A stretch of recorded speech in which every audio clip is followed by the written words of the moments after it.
Hello बच्चों, let's read the following question.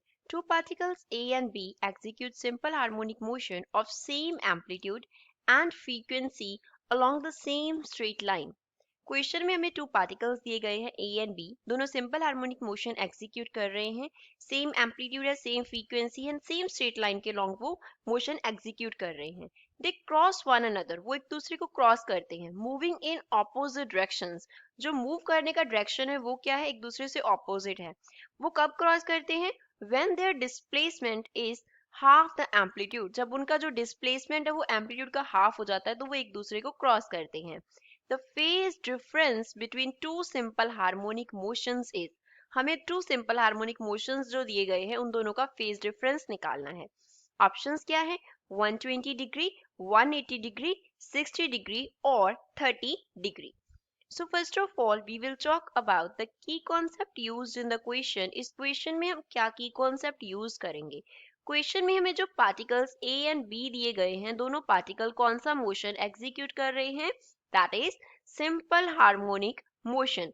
Simple harmonic motion में जो डिस्प्लेसमेंट होता है y, उसको हम कैसे रिप्रेजेंट कर सकते हैं. We can write y is equals to a sin omega t plus phi. अब यहाँ पे जो y है वो रिप्रेजेंट करता होता है डिस्प्लेसमेंट को.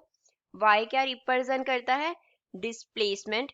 कैपिटल A जो है वो रिप्रेजेंट करता है एम्पलीट्यूड को, एम्पलीट्यूड. ओमेगा क्या रिप्रेजेंट करता है, एंगुलर फ्रीक्वेंसी, एंगुलर फ्रीक्वेंसी को रिप्रेजेंट करता है. फाई जो है वो रिप्रेजेंट करता है फेज डिफरेंस को, फाई इज फेज डिफरेंस. अब क्वेश्चन में हमें क्या दिया है कि वो तब क्रॉस करते हैं जब उनका डिस्प्लेसमेंट एम्पलीट्यूड का हाफ हो जाता है.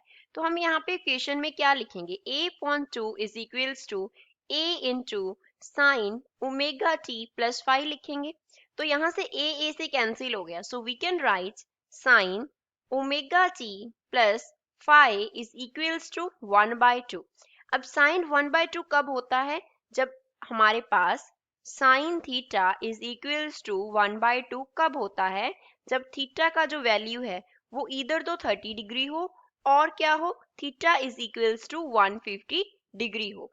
विच means omega T plus phi जो है, ओमेगा टी प्लस फाई जो है वो इधर तो 30 डिग्री होगा और क्या होगा, 150 डिग्री होगा. अब हमारे पास टू पार्टिकल्स हैं. अगर हमारे पास एक का जो फेज है वो हम कितना कंसिडर करेंगे, 30 डिग्री कंसिडर करेंगे. फेज ऑफ वन जो है वो हम 30 डिग्री कंसिडर करेंगे.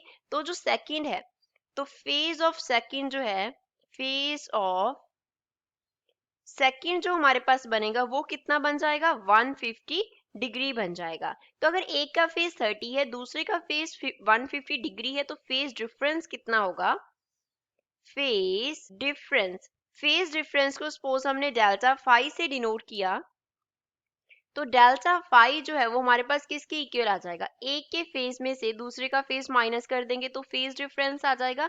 सो delta phi will be equals to 120 degree. तो कितना फेज डिफरेंस आ गया हमारे पास, 120 degree. So this is final answer for the given question. अब गिवन ऑप्शन देखते हैं. तो गिवन ऑप्शन में से ए इसका करेक्ट आंसर होगा. I hope you understood well. Thanks.